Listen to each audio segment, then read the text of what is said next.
Bienvenue sur Vision. Un podcast sur l'évolution du monde du travail, des manières de travailler et de vivre le travail. Comment travaillerons-nous demain ? Comment fonctionneront les entreprises de demain ? Qu'est-ce que le travail exprimera de nous et de notre société ?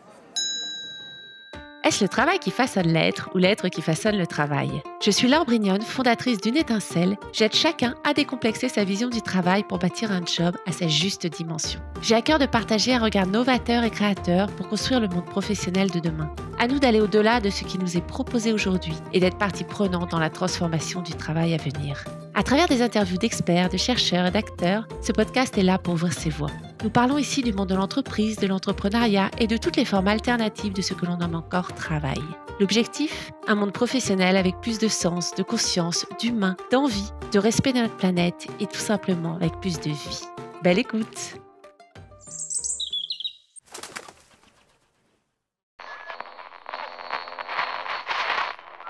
Quel sera le monde du travail dans 15 ans ? Au risque de vous décevoir, je pense qu'il ne sera probablement pas si différent. 30 années de travail aux côtés de grands groupes internationaux m'ont montré que, bien évidemment, certaines choses avaient évolué, mais que dans le fond, les mêmes problèmes subsistaient. Beaucoup de gens aujourd'hui s'emparent de thèmes comme les fameuses soft skills. La réalité, c'est que les soft skills, on en parlait déjà il y a 10 ans, il y a 20 ans, il y a 30 ans, on en parlait il y a 50 ans, on en parlait déjà il y a 100 ans.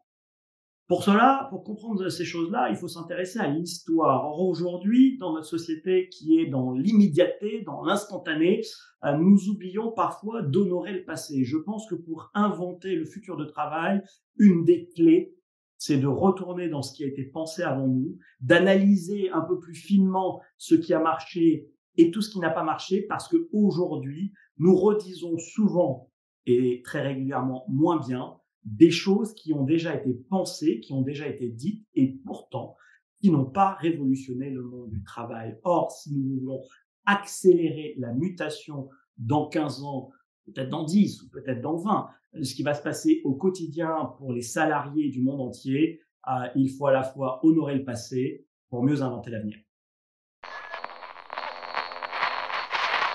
Depuis 300 000 ans, l'autorité se fait par soumission. Au XXe siècle, un second mode se substitue, l'autorité par engagement. Et aujourd'hui, quel est le juste équilibre ? Vers quel leadership allons-nous dans les organisations ? Quelle est cette révolution des autorités, comme la nomme Stéphane Moriou ? Qu'est-ce que cela implique en termes d'organisation et d'évolution des entreprises ? Stéphane est un humaniste aux vies multiples.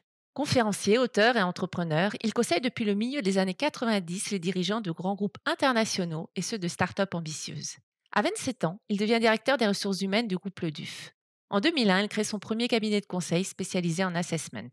À 38 ans, il revend sa structure et devient l'un des présidents de Manpower Group.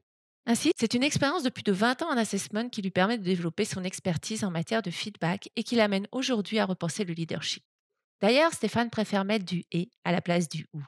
De l'ordre « et » du feedback dans un juste dosage et non de l'ordre « ou » du feedback. Comme une symphonie où les mouvements s'accordent à merveille. Stéphane, tu es passionné de jazz et d'opéra. As-tu une musique qui te représente ?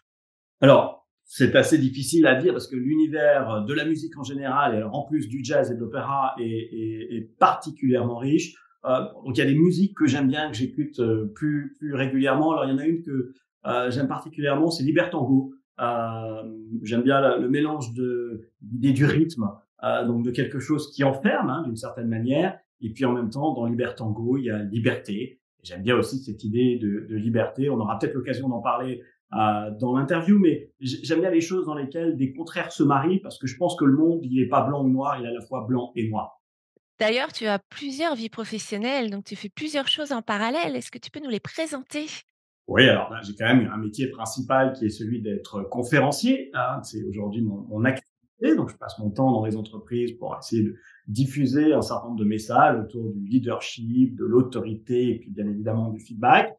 Et puis à côté de ça, j'ai aussi un métier de consultant parce que je continue à mener des missions. J'aime bien le contact avec le terrain, j'aime bien la proximité avec les managers, avec de l'expérience, comme des managers qui sont débutants. Ça m'inspire beaucoup en réalité.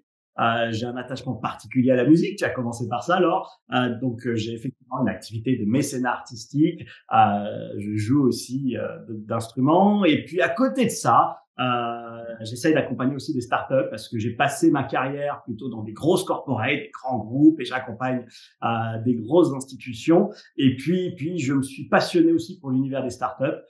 Et je pense que les gens de ma génération ont aussi des choses à apprendre aux startups. Voilà, donc j'ai la chance d'avoir une vie professionnelle assez riche. Et je pourrais dire aussi que j'ai une vie personnelle presque entrepreneuriale puisque j'ai 6 enfants.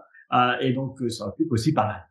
Oui, donc tu es quand même bien occupé. Tu as beaucoup d'activités, multiples. Ouais, j'ai cette chance d'avoir, oui, un agenda bien rempli, on pourrait le dire comme ça, surtout une grande chance qui est je suis constitué comme ça, je n'ai pas besoin de beaucoup dormir, hein, parce que pour mener tout ça, il y a pas de secret. Si tu dors 12 heures par jour, ça marche pas. Donc je suis un petit dormeur, je dors très bien, mais je suis un petit dormeur, ce qui permet de concilier en parallèle, ces différentes vies. Tu travailles sur un sujet que tu appelles la révolution des autorités. Est-ce que tu peux nous expliquer en quoi cela consiste et en quoi cela modifie notre vision du travail et de l'entreprise? Oui, alors à l'origine, j'ai travaillé longtemps sur un thème qui m'est cher, qui est le thème du feedback. Et puis à un moment donné, quand on passe ses jours, parfois même ses nuits, à réfléchir sur un petit sujet, on se dit mais pourquoi ce sujet du feedback a émergé et pourquoi à un moment donné dans l'histoire des organisations, il devient plus intéressant.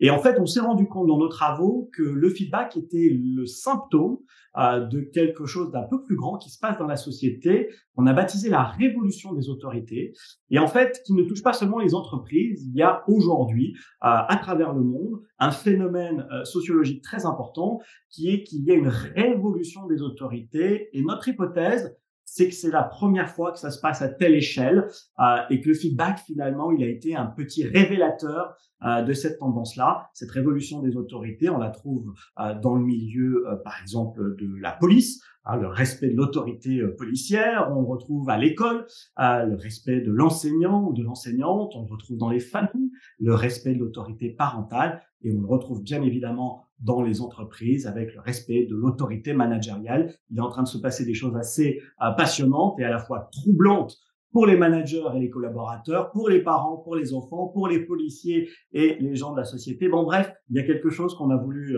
travailler et depuis maintenant quelques années, on est d'arrache-pied sur cette analyse et puis surtout pour proposer des solutions derrière. Alors, est-ce que tu peux nous expliquer un peu comment ça se traduit justement en entreprise? Alors en fait, l'hypothèse de départ, c'est de se dire que depuis l'aube de l'humanité, alors on va dire de façon un peu symbolique, on fait démarrer nos réflexions à l'apparition d'Homo sapiens, grosso modo il y a 300 000 ans. Notre hypothèse de départ, c'est que depuis 300 000 ans, il existe une forme d'autorité prédominante qu'on appelle l'autorité par soumission.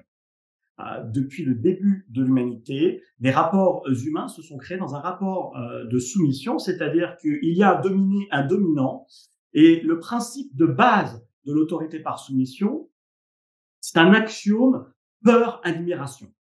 Un leader par soumission, c'est quelqu'un qui fait peur, hein, c'est parce qu'on en a peur qu'on va exécuter un certain nombre de choses, donc la peur du policier, la peur de la contravention, la peur de la fessée, la peur de la punition scolaire, hein, voilà, on a peur, et en même temps, il y a de l'admiration, parce qu'on pourrait dire, si tu as peur de quelqu'un, pourquoi tu ne te barres pas?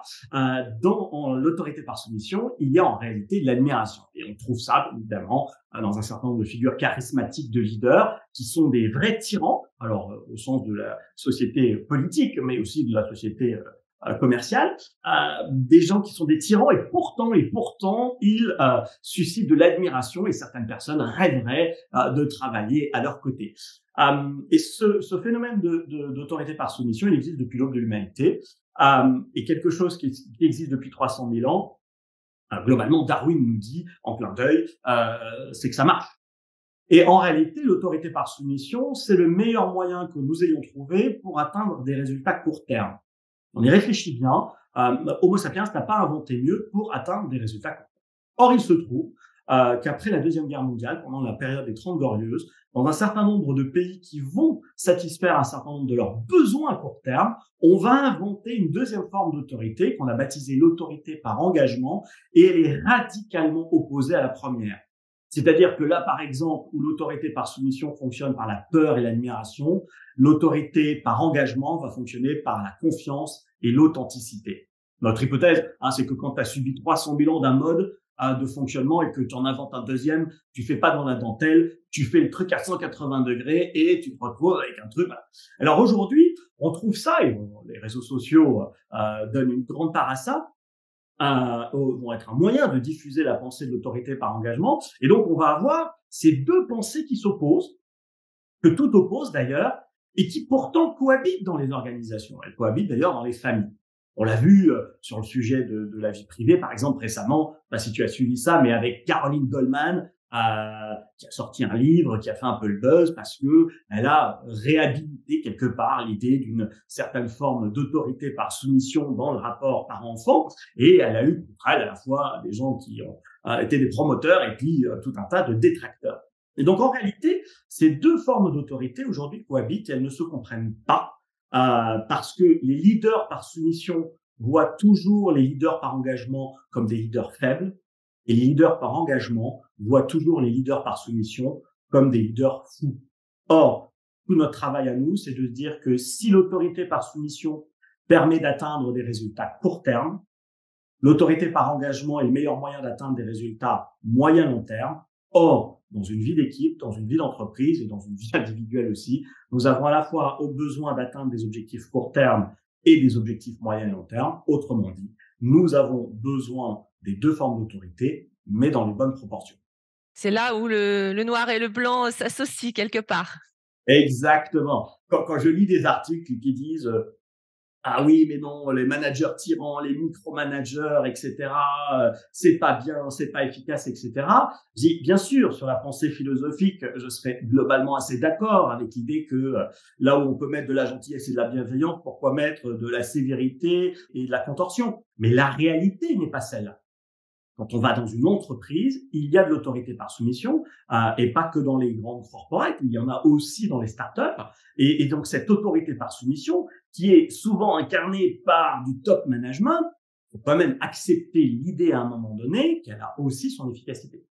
Donc, elle existe dans les grandes organisations, comme elle existe aussi dans les startups. Et donc, si on la voit au plus haut des pyramides en particulier, dans les comités de direction, c'est bien qu'elle a son efficacité. Et donc, je pense, comme sur le clin d'œil de Libertango, qu'il ne faut pas les opposer, il faut les conjuguer et que ça, c'est un art qui se travaille. Alors on va y revenir parce qu'effectivement, c'est quelque chose qui n'est pas évident à mettre en place. Mais déjà, peux-tu nous donner un peu plus d'exemples pour qu'on se représente bien? Typiquement, tu as parlé des startups. Je pense que c'est un cas intéressant. Alors, bien évidemment, dans les startups, il y en a plein de différentes, mais il y a un mythe quand même assez intéressant à observer parce que on a créé une sorte d'image de la startup, des jeunes qui sont avec des baby-foot, qui bossent pas beaucoup, qui s'éclatent, ils sont tous potes, ils partent en vacances, etc. Alors, bien évidemment, ça n'est pas complètement faux. Il y a une partie de réalité là-dedans et qui a un peu dérangé les gens de la génération précédente. Mais la réalité, c'est quand on regarde les scale-up, quand on regarde les licornes, on va retrouver dans ces organisations-là beaucoup d'autorité par soumission. Il ne faut pas croire qu'on devient une grande start-up, une société qui lève plein de fonds en étant managée uniquement par de la bienveillance et des choupa-choups. Il y a beaucoup de soumission dans ces organisations-là.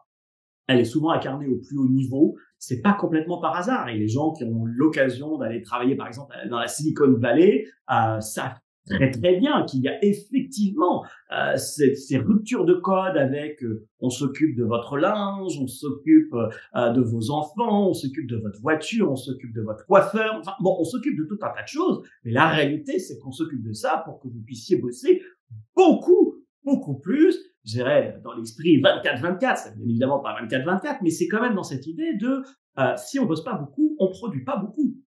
Donc il y a une espèce de hiatus qui se crée entre d'un côté une vision très utopiste de l'entreprise, libérée, avec des gens qui bossent que quelques heures par semaine et qui créent énormément de valeur, et tout un tas de gens sur le marché qui laissent croire ça. Et puis la réalité des entreprises qui fonctionnent, qui font de la performance, et on ne fait pas de la performance juste en allant à la pêche, on fait de la performance en travaillant beaucoup, en aidant des... Et donc finalement, les startups, me semble-t-il, n'ont pas tant réinventé les codes que ça, et je suis même en contact avec un certain nombre d'entre elles et qui ont les excès de l'autorité par soumission, encore plus que certains grands groupes ou certaines grandes institutions qui, elles, ont travaillé sur ces sujets-là et ont vu des managers par soumission, mais ont quand même mis en place quelques garde-fous. Alors que quand on est une start-up, on a une culture neuve, on va très très vite, on pivote rapidement, etc. Et tous ces sujets culturels, tous ces sujets de maturité managériale, on les a pas nécessairement tant travaillé que ça. Donc voilà, il y a beaucoup de nuances à mettre dans tous mes propos, mais globalement, faut pas croire que dans l'univers des startups, on ne manage que par l'autorité, par engagement, ça serait totalement utopique. Est-ce que tu as des exemples de leadership par engagement, justement, ou en tout cas d'entreprises qui ont majoritairement un leadership par engagement? Alors, majoritairement, je pourrais pas le dire comme ça. Parce que la réalité, c'est que dans une entreprise, les deux formes se côtoient et quelque part, en plus, je pense que le manager idéal, alors, pour autant que ce soit quelque chose qui est un sens, mais le manager idéal, en fait, il incarne les deux formes d'autorité. C'est-à-dire qu'il sait manier, quand c'est nécessaire, l'autorité par soumission et ses équipes acceptent l'idée de recevoir, par exemple, des ordres. Et puis, il sait majoritairement fonctionner par engagement parce que au quotidien, il ne peut pas fonctionner que comme un tyran. Et donc, dans les organisations, en fait, on a besoin des deux. Alors aujourd'hui, ce que l'on voit, c'est que ça fonctionne plutôt par strate quelque part. On va dire que très souvent, le très haut de la pyramide fonctionne quand même assez bien par soumission. Hier, je discutais avec un de mes clients qui se trouve connaître d'assez près un grand patron du CAC 40 et il me disait, la dernière fois que j'ai dîné avec lui, je me suis rendu compte que fondamentalement, il n'aimait pas les gens. Alors, ça pourrait être un peu troublant de se dire comment peut-on être un patron du CAC 40 et ne pas aimer les gens? Bon, la réalité, c'est qu'il l'est. Donc, fondamentalement, on n'est pas dans un débat d'éthique ou de morale ici, on est dans un débat d'efficacité. Il est dans cette fonction-là. Toi et moi, qui sommes probablement un peu plus bienveillants et qui aimons les gens, n'y sommes pas, donc probablement il a plus raison que nous quand même. Est-ce que ça changera demain? Peut-être, mais là, moi, mon hypothèse, c'est qu'on va pas effacer 300 000 ans d'autorité par soumission par, comme ça, d'un seul coup, des gens qui vont arriver avec plein d'engagement. C'est plus subtil que ça et je pense que cette révolution prendra un peu plus de temps. Alors, néanmoins, une fois qu'on a dit ça, il y a quand même des entreprises qui sont des caricatures de l'autorité par soumission et il y a des entreprises qui essayent de pousser l'autorité par engagement. Alors moi, je le vois dans mes travaux par les entreprises en particulier qui essayent de développer des cultures feedback, parce que si l'ordre est l'outil privilégié du leader par soumission, le feedback est l'outil privilégié du leader par engagement. Alors forcément, je suis à leur contact au quotidien, j'essaye de les accompagner et j'accompagne aussi bien des gens qui sont dans les premiers niveaux hiérarchiques comme hier, par exemple, j'accompagnais un comité de direction d'un grand groupe de cosmétiques international qui voulait se former à ce sujet du feedback et qui veut aller dans le sens de l'engagement encore plus. Donc le sujet est un peu compliqué d'une certaine manière. Je crois que ce qui est important, c'est l'intention. C'est l'intention, c'est la prise de conscience de ces deux formes d'autorité, de la nécessité de les combiner, de les conjuguer, et derrière de travailler à la fois l'art du leadership, mais à la fois aussi l'art du followership. On a mis beaucoup de pression sur les leaders, sur les managers, et je pense qu'aujourd'hui, il est aussi important de rééquilibrer un peu tout ça. Les leaders, les managers ne sont pas des super-héros ou des super-héroïnes, ils sont humains, ils ont un certain nombre de qualités, ils ont un certain nombre de potentiels, ils ont aussi, comme chacun d'entre eux, un certain nombre de défauts. Ils ne peuvent pas être responsables de 100% des maux de la terre, ce serait beaucoup trop simple de le voir comme ça. Il y a vraiment un lien dans ce que tu dis avec comment on gère le cadre et l'autonomie. Si on a vécu 300 000 ans effectivement d'autorité par soumission, il est peut-être difficile aussi de passer par un autre type d'autorité et c'est peut être difficile aussi pour certaines personnes. J'ai déjà rencontré dans des entreprises des personnes au contraire qui attendaient plus de cadres. Complètement. Et c'est quelque part aussi un excès, c'est-à-dire que l'excès d'autorité par soumission a créé des excès de soumission tout court, c'est-à-dire des gens qui attendent l'ordre, qui ne prennent pas d'initiative, etc. Et on sait aujourd'hui que la complexité du monde, la rapidité du monde fait que ce genre de posture ne fonctionne pas. Et c'est pas que dans les grands groupes ou dans les grandes fonctions. Ça va être aussi chez le caviste du coin, dans le supermarché du coin, la boulangerie du coin, qui va avoir exactement les mêmes problèmes. On est confronté en permanence à un certain nombre de problèmes qui ne sont pas dans les manuels, qui ne sont pas que dans la tête des dirigeants. Et il faut aussi cultiver cet art du followership. C'est-à-dire que pour nous, certes, il y a une noblesse du leader, mais il y a aussi une noblesse du follower. Alors ça, pour le coup, la musique et le jazz nous offrent une analogie très facile. C'est-à-dire que dans un groupe de jazz, il y a un leader. C'est généralement le patron de la formation de jazz, souvent le meilleur joueur de jazz de son groupe. Mais dans un morceau de jazz, effectivement, il va prendre le leadership, c'est lui qui va lancer le morceau, c'est lui qui va lancer le chorus, etc. C'est lui qui va lancer la première improvisation, mais derrière, il va passer la main à ses followers, à ses collègues qui font l'accompagnement. Et le temps de quelques instants, chacun des accompagnateurs, des accompagnatrices de ce groupe de jazz va devenir le leader du groupe, pour redevenir ensuite le follower au service de son leader. Et cette alternance de posture leadership en followership, en réalité, elle est celle de notre vie. Pour celles et ceux qui nous écouteront et qui vivent par exemple en couple, dans un couple, dans un certain nombre de situations et sur un certain nombre de sujets, monsieur ou madame est leader d'un certain nombre de choses, et puis sur d'autres sujets, monsieur ou madame sont follower de l'autre. Et bien évidemment, on pourrait imaginer un couple dans lequel monsieur ou madame ne serait leader de tout et l'autre follower de tout, et probablement qu'un certain nombre d'entre nous se diraient « Ouah, c'est quand même un couple un peu déséquilibré ». Donc en réalité, on alterne les deux. Et le problème, c'est que on n'est probablement pas suffisamment bien formé à cette alternance des rôles, parce que l'histoire a fait que globalement, on a ultra valorisé le leader, l'entrepreneur, le créateur, lui qui était le premier. Mais la réalité, c'est que le leader, l'entrepreneur, le créateur, seul, il ressemble à un cactus au milieu du désert. Il ne fera rien. Et un leader n'existe que parce qu'il a à côté de lui des premiers followers qui vont prendre son idée et qui vont la transformer. Steve Jobs était génial, Elon Musk est génial, mais Steve Jobs et Elon Musk, sans d'excellents followers, ne seraient sans doute que des espèces d'uluberlus qu'on regarderait ou qu'on ne regarderait pas d'ailleurs en se disant « mais ces types-là sont complètement dingos ». Donc il y a une vraie noblesse du followership. Et je pense que ça, il faut le réhabiliter et il faut montrer la voie, c'est-à-dire la voie aux followers de ça, montrer cette alternance du leadership et du followership comme dans le jazz, et montrer qu'effectivement, on peut suivre des ordres et en même temps penser un peu différemment le cadre dont tu parlais dans ta question et prendre des initiatives de l'autonomie. Bon, bref, faire grandir les rapports humains au travers de ça. Est-ce que cette évolution du leadership va avec l'évolution un peu dans l'organisation des entreprises, avec peut-être des entreprises moins hiérarchiques? Oui, alors effectivement, le leadership par soumission, c'est un rapport vertical, là où le leadership par engagement est un rapport horizontal.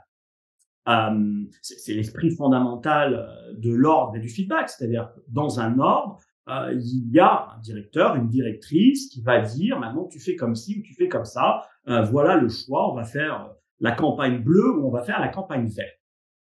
Et c'est nécessaire parce qu'aujourd'hui, il y a un drame dans beaucoup d'organisations qui consiste à avoir des réunions, des présentations PowerPoint, des présentations PowerPoint, des présentations PowerPoint, des emails, des emails et des emails et des emails pour rassembler tout le monde et finalement pas décider. Donc, il y a un moment donné, oui, la consultation, tout ça est très important, mais il doit y avoir un décideur, une décideuse qui à un moment tranche et probablement plus rapidement que dans les temps anciens. Cette décision, il y a quelque chose qui est très important que parfois on oublie dans un certain nombre de formations, dans un certain nombre de propos sur le management, c'est que cette décision, la décision doit appartenir à l'expert. Il y a des gens qui sont meilleurs que d'autres, qui ont une meilleure expertise que d'autres, et donc le choix technique, la solution qui doit être retenue, doit être confiée à l'expert et pas nécessairement au leader. Bon, bref, donc ça c'est la vision verticale des choses. La vision horizontale des choses, c'est effectivement de se dire, et ça c'est l'esprit du feedback, je peux apprendre de n'importe qui.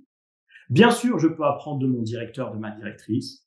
Je peux apprendre des meilleurs experts de ma boîte.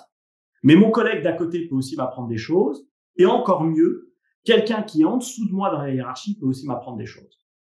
Et ça, c'est une vraie révolution.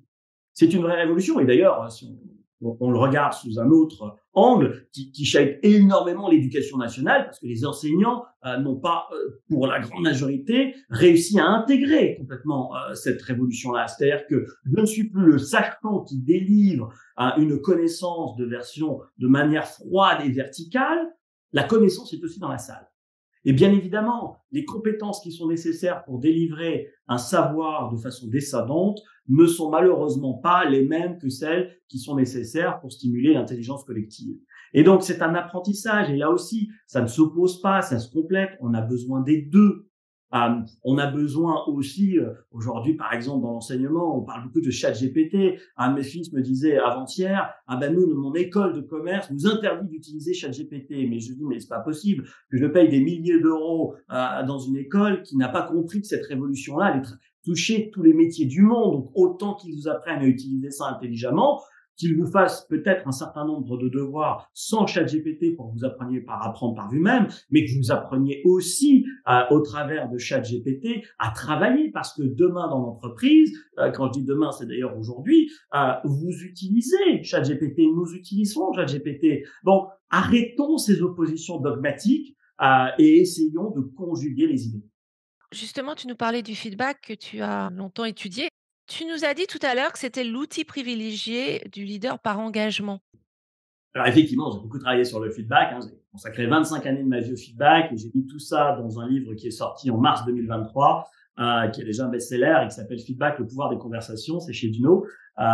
Et donc, une des thèses là-dedans, c'est de montrer que ordre et feedback se complètent parce que ordre et feedback ont en réalité les avantages et les inconvénients inverses. Un ordre, son principal avantage, c'est que si tu as de l'autorité, il va permettre d'obtenir un changement immédiat. Le gros problème de l'ordre, ça les managers y ont été nécessairement confrontés, c'est qu'un ordre fait rarement un effet durable. Et c'est pour ça qu'un ordre, en fait, c'est assez facile dans l'instant, mais c'est par contre épuisant dans la durée, parce que les ordres, il faut les répéter. Et si tu travailles dans la grande distribution ou dans le domaine industriel, etc., tu sais que tes ordres, tu dois les donner tout le temps. Et c'est la nature d'un ordre. La nature d'un ordre, alors ça marche aussi dans les familles, celles et ceux qui ont des enfants, qui en auront, puis si vous n'en avez pas, vous avez de la chance, vous voyez ceux des autres, c'est mon exemple. Le fameux ordre « va ranger ta chambre », tout le monde sait très bien que le dire une seule fois gentiment suffit rarement à avoir une chambre rangée qui parle tout au long de l'adolescence, voilà, typiquement. Et donc, à côté de ça, on a un autre outil qui s'appelle le feedback, qui a les avantages et les inconvénients inverses. Le problème du feedback, parce que c'est un outil de liberté, c'est un cadeau, dit la formule consacrée, le feedback ne créera peut-être pas un effet immédiat. Par contre, le grand avantage du feedback, c'est que si effet il y a, comme il viendra librement de la personne, alors il aura un effet durable. Et donc, l'ordre a cet effet court terme mais pas durable. Le feedback a peut-être pas cet effet court terme, mais si effet il y a, il est durable. Et donc, en réalité, quand on voit l'ordre et le feedback comme ça, on imagine assez bien que dans la vie de tous les jours, il y a un certain nombre de sujets qui doivent se traiter par des ordres et il y a un certain nombre de sujets qui doivent se traiter par du feedback. Tu as un enfant qui est à deux doigts de traverser les yeux fermés un grand boulevard parisien alors que le feu est au rouge pour les piétons. Je déconseille de lui dire « Mon petit chéri, quand tu auras du temps, j'aimerais bien te faire un petit feedback sur la situation que nous sommes en train de vivre. » Parce que là, tu prends quand même le risque qu'il meurt immédiatement. Alors, tu vas tenter le bon vieux truc Homo sapiens, du cri barbare, qui est un ordre, en espérant que ce cri le fige. Parce qu'en réalité, le cri peut créer deux formes de réaction. Mais tu vas espérer que ça le fige, et puis voilà. Et puis peut-être plus tard, tu pourras donner du feedback. Et puis sur un certain nombre d'autres sujets, tu vas peut-être pouvoir les attaquer par du feedback. Et puis, si ça marche pas, à un moment donné, peut-être arriver à l'ordre. Et donc, en réalité, il n'y a pas de supériorité du feedback sur l'ordre ou de l'ordre sur le feedback. Il y a une complémentarité. Dans un certain nombre de cas, je n'utiliserai qu'un ordre. Dans un certain nombre de cas, je n'utiliserai que du feedback. Parfois, je commencerai par un ordre et plus tard, j'utiliserai du feedback. Et parfois, je commencerai par un feedback et puis plus tard, j'utiliserai un ordre. Voilà. Et l'idée, c'est de savoir manier ces deux formes d'outils-là et qui nécessitent à la fois de former celles et ceux qui vont donner des ordres et du feedback, mais de former aussi celles et ceux qui vont les recevoir. Et moi, l'une de mes idées du quotidien, c'est de dire que le feedback peut et doit être donné par un manager à ses collaborateurs, ses collaboratrices, qu'en retour, les collaborateurs et les collaboratrices doivent pouvoir donner du feedback à leur manager, et que dans matière de l'ordre, je pense que les managers, les directeurs, les directrices doivent bien évidemment donner des ordres à leurs équipes, mais je pense aussi qu'un collaborateur et une collaboratrice doivent pouvoir donner, dans un certain nombre de cas, des ordres à leur direction. Et le ratio complètement théorique, c'est-à-dire en réalité complètement pipeau, c'est-à-dire que je n'ai absolument rien pour justifier ça, mais c'est ce que je raconte dans toutes mes conférences et dans toutes mes interventions au quotidien, c'est que le ratio qui me paraît juste et quelque part une espèce d'idéal à viser, c'est 10% d'autorité par soumission à 90% d'autorité par engagement.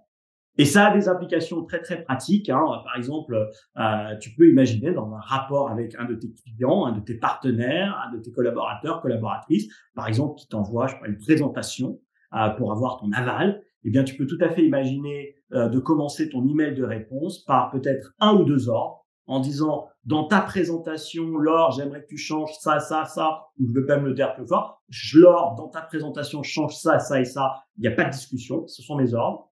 Et puis ensuite, je vais donner mon feedback positif et je vais ensuite donner mon feedback correctif. Et par nature, parce que nous avons été formés tous les deux, parce que nous partageons ce langage d'autorité, eh bien, tu vas comprendre que tu sais intimement que sur mon feedback positif et mon feedback correctif, tu prends ou tu prends pas, c'est toi qui décides.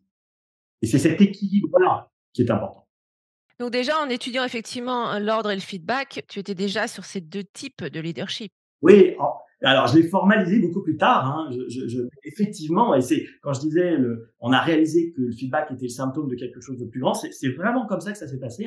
J'ai commencé par vraiment travailler sur le feedback. J'ai beaucoup pratiqué le feedback. Je me suis jamais posé cette question sur les autorités. Et c'est vraiment au moment où je me suis dit, en fait, ça commence au moment où j'ai commencé à écrire le bouquin. Je me suis dit, mais pourquoi les gens s'intéressent à ce sujet-là? C'est quand même un sujet tout bidon. Tu vois, j'ai consacré 25 ans de ma vie sur un sujet tout bête. Un mot qui veut dire nourrir en retour. Bon, une fois que je t'ai dit que le feedback, c'était un cadeau qu'on fait à l'autre pour l'aider à grandir, j'ai tout dit quelque part. Alors, pourquoi d'un seul coup, ce concept tout bête, il intéresse les gens, il interpelle les gens dans leur vie professionnelle. Et puis, on a vu aussi dans nos conférences que ça interpellait aussi beaucoup de gens sur leur vie personnelle.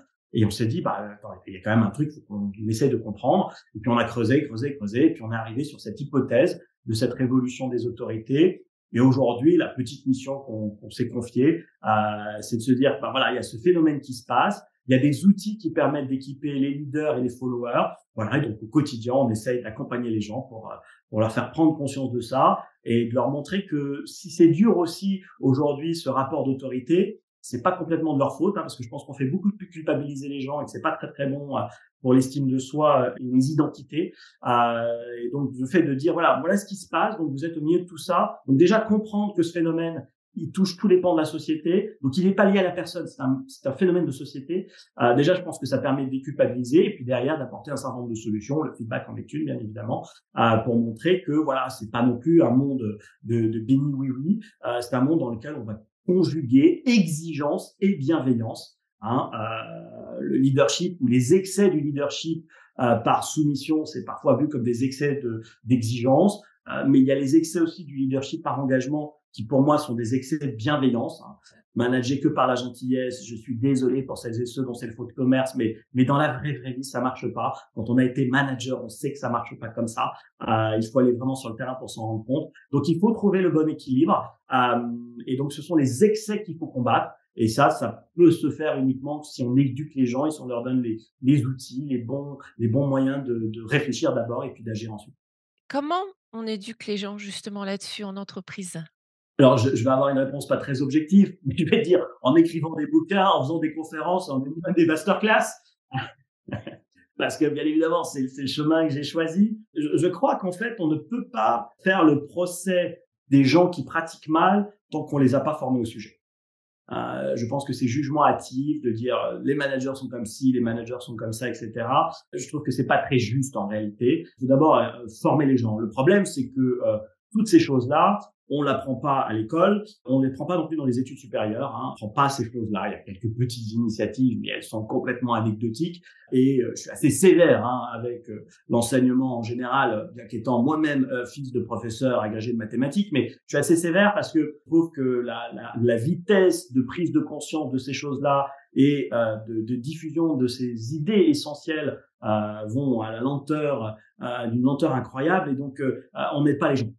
Donc je crois beaucoup à l'éducation. Je pense qu'il faut former les gens, il faut diffuser la pensée. On a la nôtre, elle a sans doute ses forces et certainement tout un tas de faiblesses. Il faut aussi confronter les points de vue. Il y a des gens qui pensent radicalement différents de nous. J'ai pas de souci avec cette confrontation-là. Je pense que ce qui est important, c'est de mettre à disposition des leaders et des followers un certain nombre d'outils, si possible soutenus un peu par de la science, parce qu'il y a quand même des scientifiques qui passent du temps à réfléchir sur ça, soutenus aussi par de l'expérience, parce qu'il y a des gens qui managent. Quand je vois parfois sur les réseaux sociaux des gens qui n'ont pas managé, qui ont 20 ans et puis qui nous donnent des grandes leçons de management, j'ai envie de dire, bon, allez voir peut-être un chef d'équipe, un chef de car dans une usine isolée au fin fond d'une région française, et puis allez voir ce type ou cette nana qui a bossé pendant 30 ans à manager des gens pas que faciles. Vous allez apprendre le management et c'est pas ce qu'on raconte complètement sur LinkedIn. Il y a peut-être une adaptation à faire par rapport, effectivement, au lieu, au type d'organisation où on est et aux personnes qu'on a en face de nous en tant que manager. C'est une très belle réflexion et effectivement, on pourrait se dire, mais tiens, peut-être qu'il y a des univers dans lesquels on a besoin de plus de soumission, etc. J'ai envie de challenger cette idée. Alors, j'ai envie de challenger cette idée parce que j'ai passé les 30 années de ma carrière professionnelle actuellement à essayer de trouver des règles générales qui s'appliquent à tous les niveaux hiérarchiques et, si possible, dans différentes cultures, non seulement d'entreprise, mais de cultures, de pays, de régions du monde. Et typiquement, le travail qu'on a fait sur le feedback était un travail dans lequel on a essayé de dire, voilà, que vous viviez aux États-Unis avec cette culture du surcompliment, que vous viviez en Europe avec cette culture de la critique négative, ou que vous viviez en Asie avec cette absence de feedback, ou en tout cas cette version très subtile du feedback, finalement, on peut imaginer une langue commune autour de ça. Et je crois que ça marche aussi dans les entreprises. Alors j'ai pas une grande étude scientifique pour prouver ça. J'ai juste mon expérience que je qualifierais de clinique, c'est-à-dire de quelqu'un qui passe son temps à aller sur le terrain. Je fais à peu près 220, 250 interventions par an sur ces sujets-là dans des entreprises qui vont du comité de grands groupes CAC 40, du comité de direction, pardon, de grands groupes CAC 40 à des gens dans des chaînes de production, en passant par des sociétés de services, en passant par des sociétés très internationales qui fonctionnent beaucoup en projet, en remote management, en télétravail, des startups, etc. J'ai toujours le même discours. Je le fais avec des gens qui ont 60 ans, un grand titre ronflant, comme je le fais avec des gens qui ont 25 ans et qui commencent leur vie professionnelle. Et ce que je peux juste témoigner, c'est que le discours, j'ai vraiment le même. Et je ne sais pas pourquoi, mais en tout cas, il marche sur toutes ces audiences. Donc, je crois vraiment qu'il y a une forme de choses qui transcendent un peu les âges, les générations, les secteurs d'activité, et qu'on peut peut-être commencer à le mettre sur la table et en discuter. Ce que j'entends par le feedback aussi, ça relève, peut-être le manque de communication qu'on rencontre, que moi j'entends, dans beaucoup d'entreprises. Ah ben, on vit, alors je crois d'ailleurs que c'est sur la jaquette du livre, je crois que l'éditeur avait retenu ça, une de mes citations, c'est: on vit dans un océan d'informations et un désert de feedback. Alors, l'information, attends, que ce soit sur ta télé, ton smartphone, la radio, etc. Voilà, faut qu'on surcommunique. Alors, en tout cas, on a la surinformation, mais on a un vrai désert d'attention à l'autre. C'est-à-dire qu'on a privilégié la quantité à la qualité. Alors, fort heureusement, là pour le coup, plein de gens en ont pris conscience, plein de gens travaillent sur ces sujets-là, accompagnent les gens, offrent des solutions, mais donc il y a un vrai besoin de réinstaller des moments de qualité, des temps de qualité dans nos rapports aux autres. Et le feedback, c'est finalement juste un petit outil pour parler de ça, mais il y en a plein d'autres. Les gens qui s'intéressent à la CNV, la communication non violente, font exactement le même travail. Les coachs qui nous écouteront, c'est leur quotidien. Voilà, toutes ces approches bienveillantes, empathiques et qui travaillent sur l'individu et l'estime de soi. Nous, ce qu'on a juste montré dans nos travaux, c'est que sur 17 pays dans le monde, aujourd'hui on est à 17 pays, il y avait un chiffre qui est absolument terrifiant, c'est qu'en moyenne sur ces 17 pays, la statistique est assez stable, c'est une personne sur deux qui déclare manquer de reconnaissance. Une personne sur deux qu'on a interrogée nous dit « je manque de reconnaissance au travail » ou « je manque de reconnaissance dans ma famille » ou pire, « je manque de reconnaissance dans les deux univers ». Pour nous, si ces chiffres se confirment, ça ferait du manque de reconnaissance la psychopathologie la plus répandue au travers de la planète. Alors clairement pas la plus grave, il y a des psychopathos beaucoup plus graves, mais la plus répandue parce que je ne connais pas une psychopatho dont la prévalence est d'une personne sur deux. Et je crois que c'est un sujet de santé publique et je crois que ce sujet de la reconnaissance, de l'attention à l'autre permettrait, si on l'attaquait un peu sérieusement, peut-être d'éviter certaines complications par la suite. Alors pour terminer, est-ce que le type d'autorité a un impact sur la QVT, donc la qualité de vie au travail ou peut-être le bien-être au travail? Pour toi en tout cas. Alors, ma réponse va peut-être paraître un peu surprenante, surtout pour une conclusion, mais je ne suis pas un spécialiste de la QVT. Et ne me demande pas pourquoi, parce que je n'aurais pas de raison. Enfin, tu peux me le demander, mais je ne pourrais pas te fournir un vrai argument. Ça n'a pas vraiment été au cœur de mon travail. J'interviens bien évidemment en tant que conférencier dans les semaines QVT parce que le feedback peut être perçu comme un moyen pour le faire. Peut-être aussi, peut-être une des explications, c'est que tous mes travaux ont été faits pour essayer là aussi d'être dans le et pas dans le ou, c'est-à-dire je pense que l'entreprise n'a pas pour finalité de créer des gens heureux. Je ne pense pas que ce soit le but d'entreprise. On vit dans un système qui est capitaliste. Alors bien ou pas bien, ça c'est une question qu'il faut laisser aux philosophes ou aux moralisateurs. Mais la réalité, c'est qu'on est dans ce système ici capitaliste, qu'un système capitaliste a un certain nombre d'impondérables. L'un d'entre eux, c'est de faire des bénéfices et que la recherche de la performance économique peut se faire en conjugaison avec une performance humaine, mais la réalité, c'est que quand même, dans un certain nombre de cas, elle se fait au détriment de la performance humaine. Donc, bien évidemment, je suis pour tous les mouvements QVT, tous les mouvements bien-être au travail, mais je pense qu'il faut faire là aussi attention à parfois à certains excès.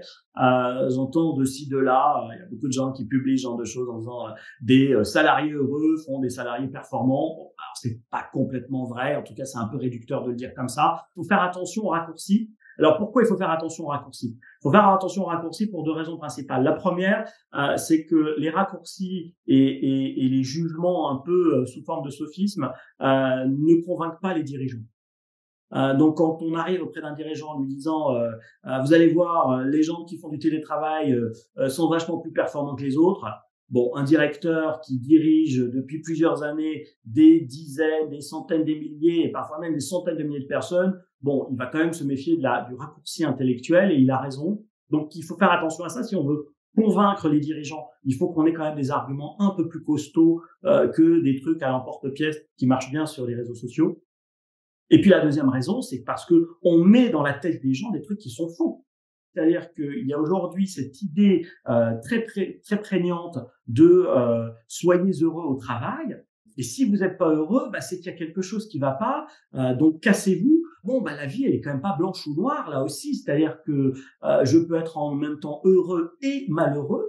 La pensée est un peu plus subtile que cette quête effrénée du bonheur. Bon, alors là, je vais pas revenir sur les philosophes qui l'ont dit des milliards de fois mieux que moi, mais que peut-être que la quête du bonheur est peut-être pas la bonne quête.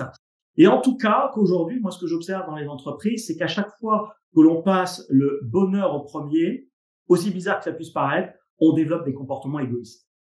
Parce que si je place mon bonheur en premier, alors je privilégierai toujours ce qui satisfait mon besoin personnel. Et ça, c'est contre la pensée collective. Et la pensée collective, elle est forcément dans un truc un peu plus équilibré, avec bien évidemment des grands moments de joie et des grands moments de satisfaction collective, mais aussi un certain nombre de sacrifices, un certain nombre de choses dans lesquelles je vais accepter et que j'accepte parce qu'il y a un équilibre. C'est ce même équilibre du leadership et du followership. Ces sujets, je ne décide pas tout le temps, je ne décide pas sur tout, mais de temps en temps, je peux décider. Et de temps en temps, d'ailleurs, je décide même sur des choses sur lesquelles je vois la vraie confiance de mon organisation, de mon entreprise ou de ma hiérarchie. Et puis, dans un certain nombre de cas, je sais qu'il y a des gens à côté de moi qui sont plus compétents et parfois même qui ont des idées que je considère moins compétents, mais qui vont décider. Et j'ai pas de problème avec ça, je l'assume pleinement. Et cette maturité-là me semble est plus intéressante qu'une quête de ce bonheur, machin. Je pense qu'on met les jeunes générations aussi sur une mauvaise voie. Je discutais hier soir avec mon caviste en promenant mon chien, qui me racontait que sa salariée l'avait planté du jour au lendemain cet été en lui disant je me mets en arrêt maladie. Il lui a dit bon écoutez il y a un problème etc. Non mais je veux réfléchir. Donc elle se met en arrêt maladie pour réfléchir. Et après, au bout de 24 heures, elle dit bon, finalement, je ne reviendrai jamais et je veux une rupture conventionnelle. Alors, je sais que c'est un mouvement, hein. Je suis dirigeant d'entreprise, donc je le vois aussi, mais c'est pas ça le bonheur. Ça, c'est un comportement extrêmement égoïste. Alors, peut-être que ce caviste, à un moment donné, n'a pas été un très bon manager, je sais pas, voilà, on peut imaginer plein de choses derrière. Toujours est-il que ce comportement de follower, il n'est pas responsable.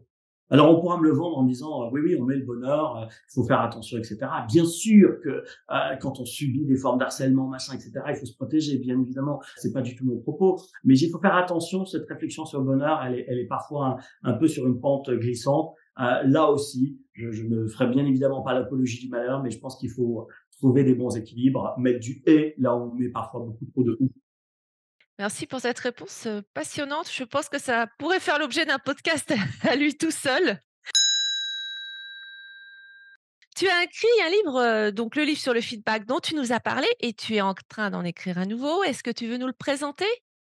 Oui, eh bien, en fait, alors c'est pas complètement un scoop pour celles et ceux qui auront lu le premier, hein, parce que dans Feedback, le pouvoir des conversations, j'annonce dans la 4e partie un certain nombre de réflexions justement sur cette révolution des autorités. Donc, j'ai déjà un peu écrit quelques idées clés sur ça, mais effectivement, on prépare avec Juno, mon éditeur et l'équipe que je salue, on prépare ce prochain livre sur la révolution des autorités. Pour être tout à fait honnête, je n'ai pas de date de publication parce que je suis encore dans mon travail, tu vois, de chercheur, de sociologue qui rassemble de la donnée, qui confronte son point de vue, qui essaye d'affiner parce que j'ai bien conscience que cette thématique-là est plus polémique qu'elle ne l'est. Et je citais tout à l'heure Caroline Goldman. Je pense que bon, alors, d'un côté, elle est devenue très célèbre aux yeux du grand public grâce à sa polémique. En même temps, j'imagine que sur le fond, ça doit être un peu agaçant d'être chahuté comme ça sur une idée. Bon voilà, le sujet sur la révolution des autorités, il touche un peu à des choses comme ça qui sont un peu plus politiques, un peu plus sociales.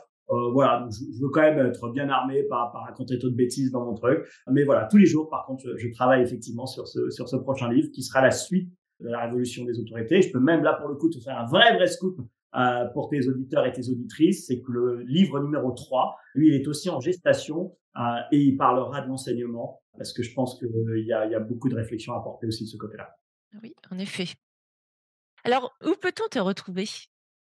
Alors écoute, bien évidemment sur les réseaux sociaux, le réseau social sur lequel je suis clairement le plus présent, c'est LinkedIn. Alors je ne suis pas un influenceur présent tous les jours, etc. Mais je suis très présent sur LinkedIn, donc de façon privilégiée sur LinkedIn. Et puis sur le sujet du feedback en particulier, on a avec la sortie du livre lancé un site qui s'appelle artdufeedback.com. artdufeedback.com, tout attaché, sans tiret, etc., dans lequel on a déjà mis à disposition un certain nombre de ressources sur le feedback. On peut mesurer sa compétence individuelle, mais aussi le profil de son équipe. Et puis surtout, on va utiliser ce site-là pour développer un peu plus une approche communautaire, c'est-à-dire qu'on va utiliser cette plateforme-là pour mettre d'autres contenus et offrir d'autres outils de réflexion pour les gens qui s'intéressent à ces sujets.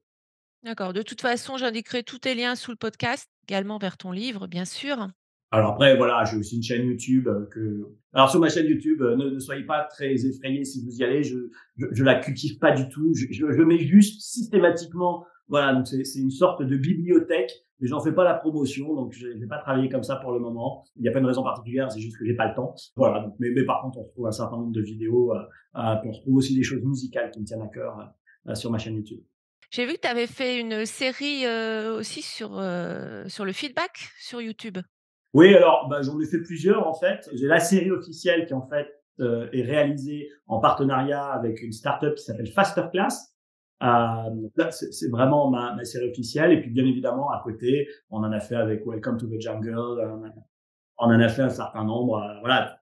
En fait, dès que tu sors un livre et dès que tu es un peu spécialisé sur un sujet, bon voilà, tu as la chance d'être invité à des choses comme ça ou à des podcasts comme le tien, ce qui est génial. Donc, tu peux voilà, essayer de diffuser un petit peu plus tes idées.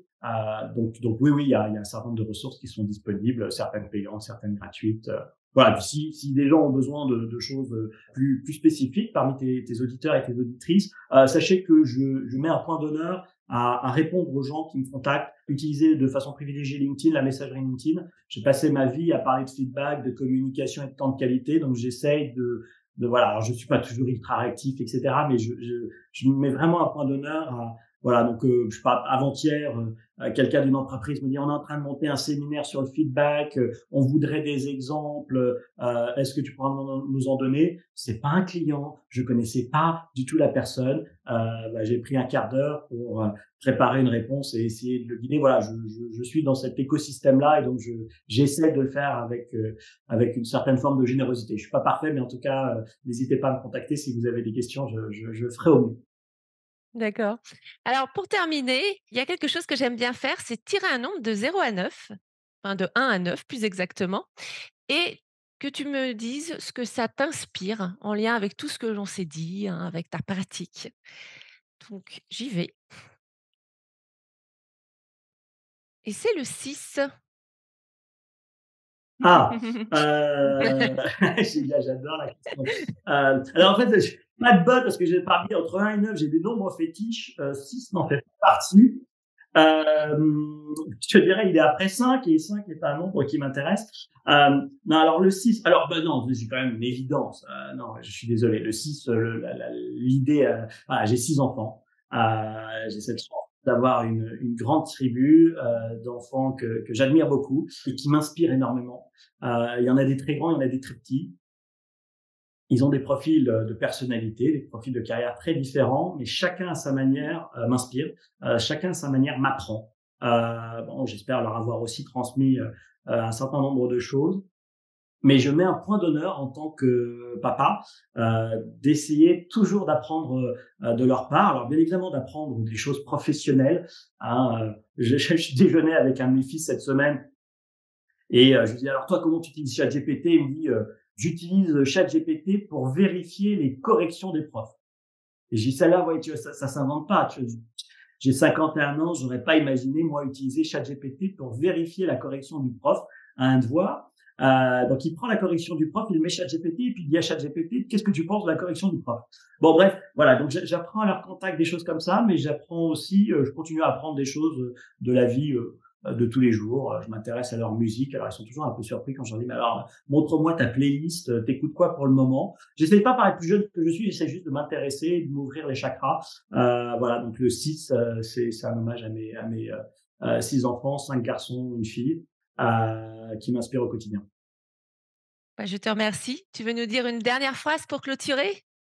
Je voulais d'abord te remercier toi, parce que d'abord tu as eu cette gentillesse de m'inviter, de me contacter, de préparer tout ça. Ça paraît tout bête hein, quand on est de l'autre côté de la caméra. Moi, j'ai juste à me mettre face à un micro et à raconter mon histoire. Je suis toujours assez admiratif des gens comme toi qui rentrent dans un sujet et qui, dans un temps très court, doivent le préparer, l'absorber, le configurer pour que ça puisse ensuite être transmis. Voilà, je trouve ça admirable. Je pense qu'il y a aussi cette compétence d'interview qui paraît très simple parce qu'on voit des gens qui interviewent les gens tous les matins et je disais récemment à mon agent qui s'occupe de ma carrière de conférencier. Je disais, mais moi, je serais très, très mal à l'aise pour être intervieweur. J'ai appris à être un peu interviewé, mais c'est une vraie compétence. Donc, je trouve ça assez admirable de travailler ça. Et voilà, je voulais juste te dire que j'ai beaucoup apprécié. J'ai apprécié ton professionnalisme et l'humanité qui se dégageait dans les échanges préparatoires et puis l'échange qu'on a eu là. Et puis, j'ai juste envie de t'encourager à continuer dans cette voie-là parce que je pense que c'est un format qui sans doute aide les gens qui nous écoutent. Voilà, donc un grand merci. Bah, merci beaucoup pour ton feedback. Merci d'avoir suivi cet épisode. S'il t'a plu, partage-le autour de toi, mets 5 étoiles sur Apple Podcast, car c'est grâce à tes retours que je pourrai les développer et réaliser des interviews de qualité. Je te donne rendez-vous le premier jeudi de chaque mois pour une nouvelle interview. Pour être averti des nouveaux épisodes, tu peux t'inscrire à la lettre L'étincelle du gecko sur uneétincelle.fr/lettre ou t'abonner à ta plateforme d'écoute préférée. Si tu as besoin d'aide ou d'éclairage sur ta construction professionnelle, rendez-vous sur uneétincelle.fr où tu découvriras de nombreux articles et vidéos, plusieurs guides gratuits et les accompagnements individuels que je propose. Et si tu as des questions, des idées, des retours à me faire sur ce podcast, tu peux m'écrire à contact@uneétincelle.fr. À bientôt!